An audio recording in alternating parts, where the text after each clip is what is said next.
Grand Rising Kings and Queens.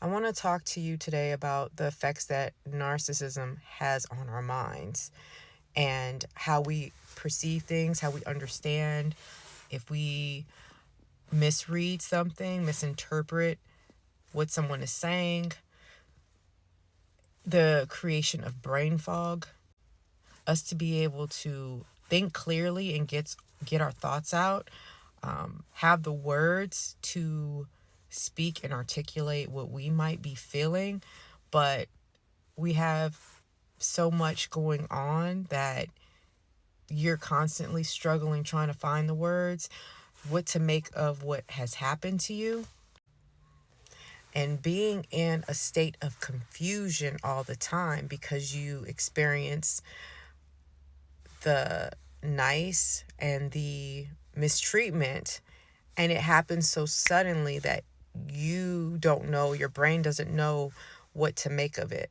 So then you're constantly in a state of confusion, and that's how some people stick around a little longer in these abusive type of situations, because then you think, oh, it's not all that bad.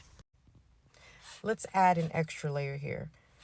Let's say that you are neurodiverse, or you have a disability that you may be aware of, that you have been officially diagnosed with, or it has gone undetected, under the radar, no one has addressed it. Imagine how that might impact a person that encounters a highly narcissistic, toxic person. Let's think about that for a second.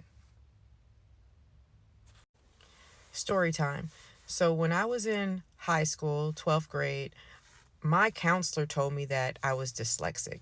She brought me into her office and she just observed some of the things that I did. Like, she handed me a magazine to see how I was going to read the magazine. And I started flipping through the magazine, looking at the pages from back to front. I was just speaking to one of my friends from college, and she has a son that she believes is dyslexic, and he's having difficulty learning how to read. So she said that he's into Japanese culture, and he looks at Japanese Japanimations, and the way that their magazines are, it's read from back to front. And he has a friend that reads I don't want to say better than he does, but he has a friend that's on a different level of reading, and his friend gets confused when he's looking at it from back to front. So it's the little subtle differences that our brains can perceive and pick up things doesn't necessarily mean that you're wrong for being slightly, let's say, neurodivergent or dyslexic or be on the spectrum. Everybody has a different way of functioning. We just have to understand which way we function, and then the people that are in our lives, they can understand that there's differences between us all. So we can't always look at one another as being the same. When people that have these learning disabilities or learning curves are with abusive people that just talk down to them, call them stupid, question their ability to read a book or understand something, when it's a processing thing, it takes time for us all to process things differently. You can't always come back with a response because you need time to think about what just happened, or what, in what ways to process. Everybody is different.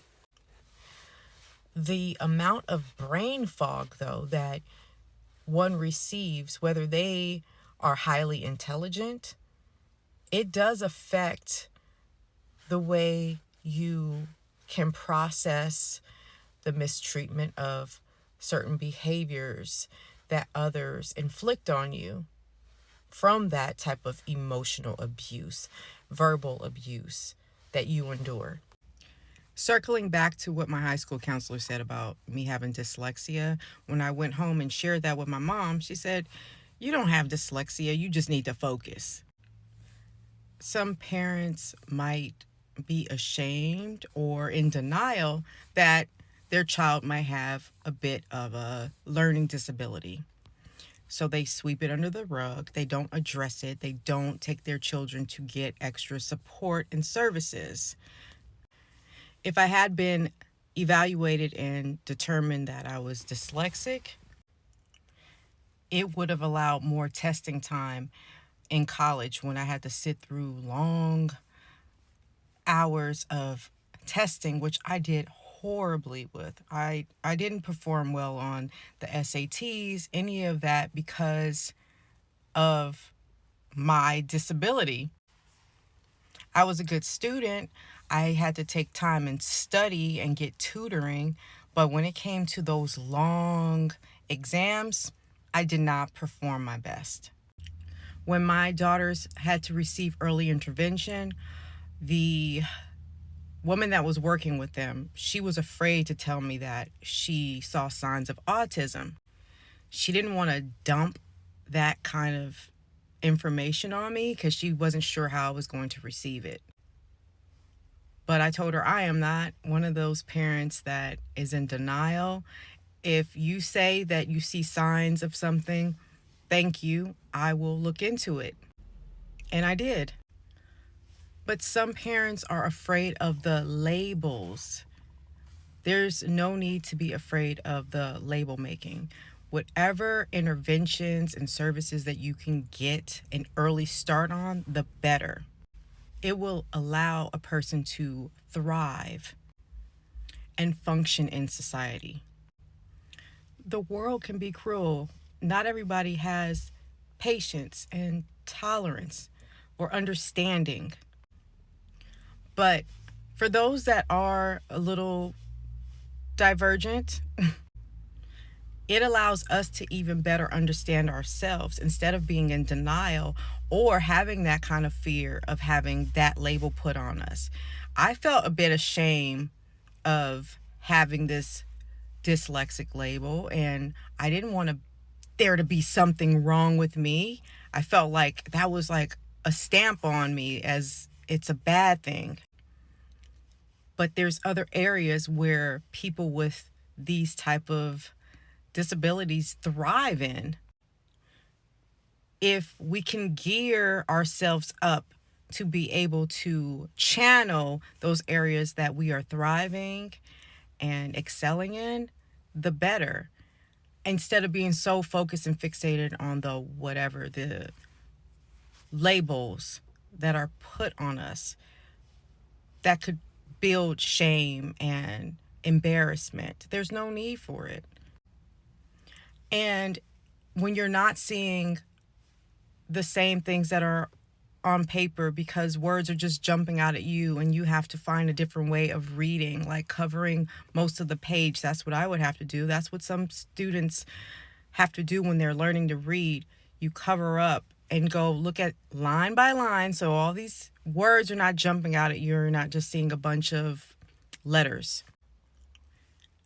Think about when a narcissist is throwing word salad at you. You're just hearing a bunch of mumbo jumbo stuff, and you're not able to process and catch everything because they confuse you. It's even more challenging for people that have those times that they need to take a moment and pause and process.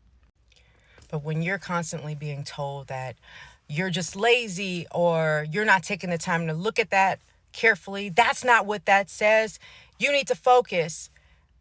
You really start to feel like ashamed of yourself and you think that there's something wrong with you, but you can't even articulate that like, hey, like this is how I'm seeing things. You can't even explain it because you don't even know that disability perhaps even exists because it was never shared with you until later on in life. This is for speaking on my behalf, but that happens for some people.